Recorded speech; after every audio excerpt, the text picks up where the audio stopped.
Good morning! It's 6 o'clock in the morning. So, we're going to a Talipapa. Talipapa is a local wet market, which is like probably 1 mile or less than here where my sister lives at Ugong.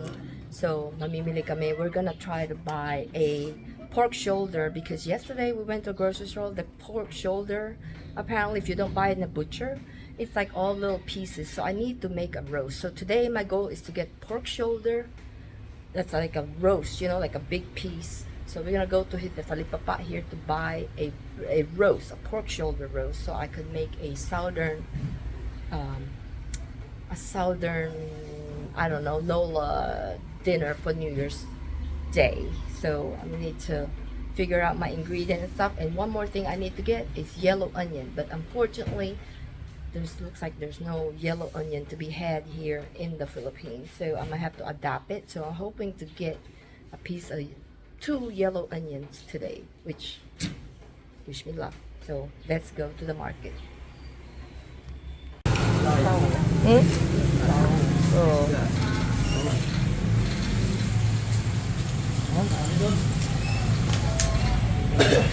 Kaya bumibili kami ng pork shoulder kasi nakuha ng kala.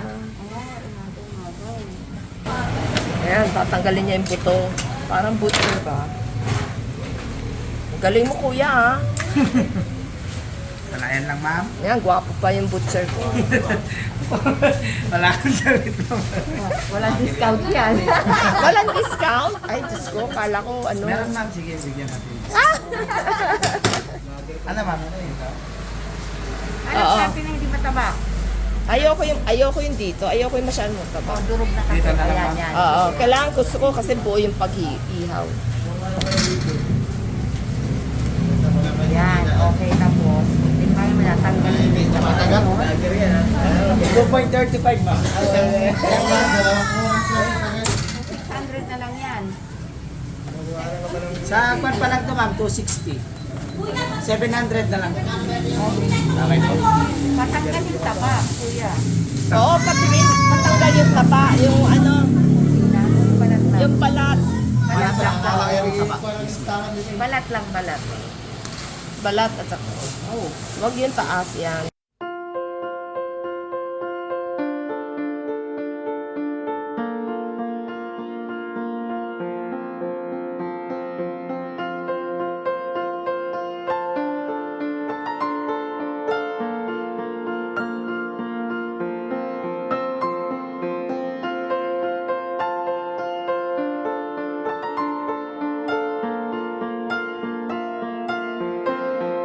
Taba na lang. Ha? Balat. Maging balat, ma'am. Kuya, pati yung mga taba-taba, konti. Ay, pati yung taba, ma'am. Teka. Oo, tanggalin mo konti taba-taba. Yung malalaki. Ayan.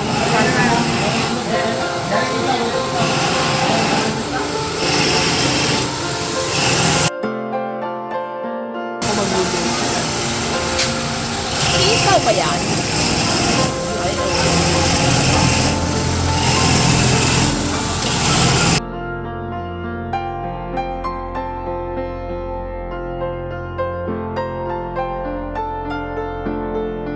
Ay, ayan, yan ang tindahan ni Kuya. Diyan kami bumili ng kaasin. Yeah, so basically, this is a butcher. It's kind of muddy, but so he basically get a new pig every day. Ayan. Tapos may nakasabit pa doon. See, they have pigs hanging up. I guess this is not American standard, but it's pretty fresh because they butchered the pig today and you get it today, so not bad. We come in to get vegetable. This is Talipapa. Fresh pa ba ito? Magkano?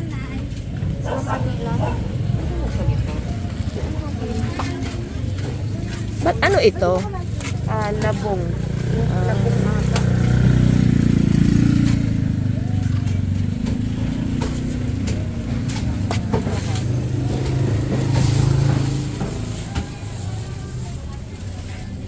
Ano to? Ano? Tinapa. Ito, ano?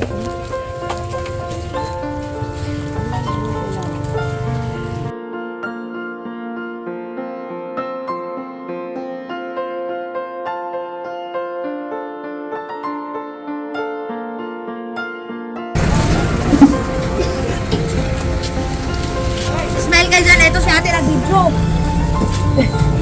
Smell kayo. May nag-video. Para maganda kayo sa episode.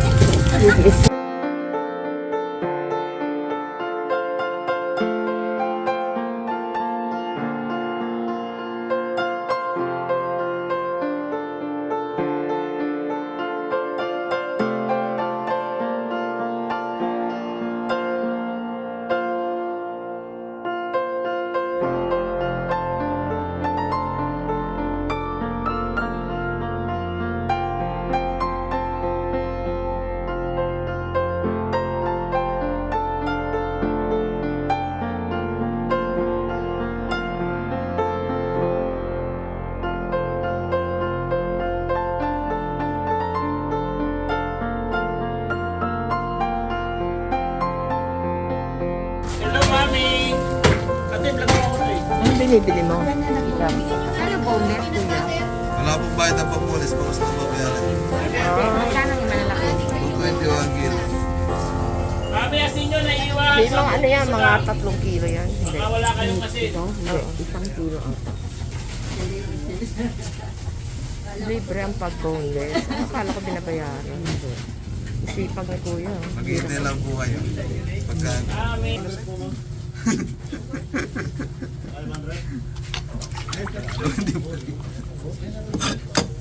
Ilang bang bay dito, boss? Yeah. Wala kang ano, yung pang-torta. Torta po. Wala yung ano ba tayo tawag dito? Dulong. Wala eh. Hindi ko lang alam kung makakuha mamaya. Pag-boneless, pag-linggo.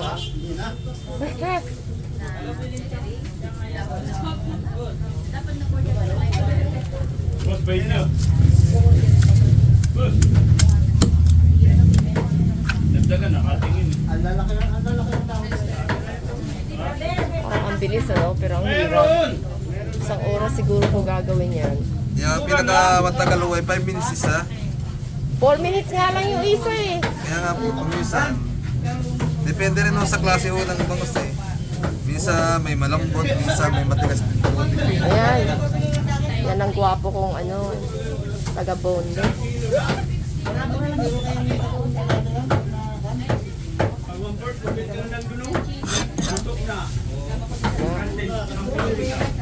Siguro.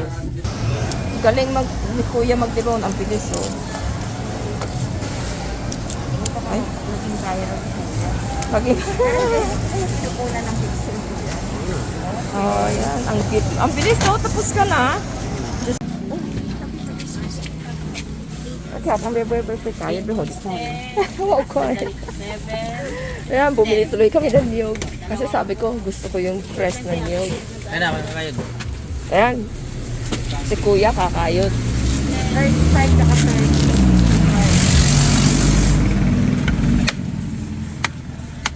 30. Oh, kakatakot yan. 65 ate. Dalawa. Isa. Ayan, Kuya.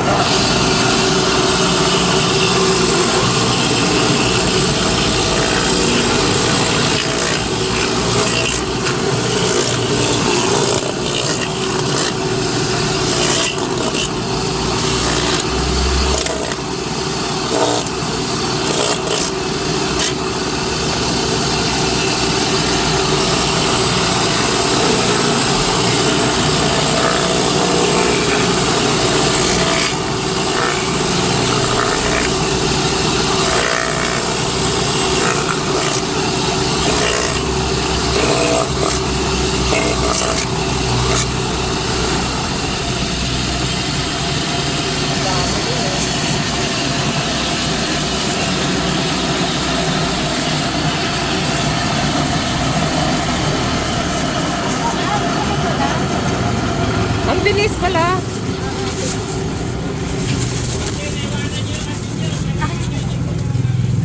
Salamat.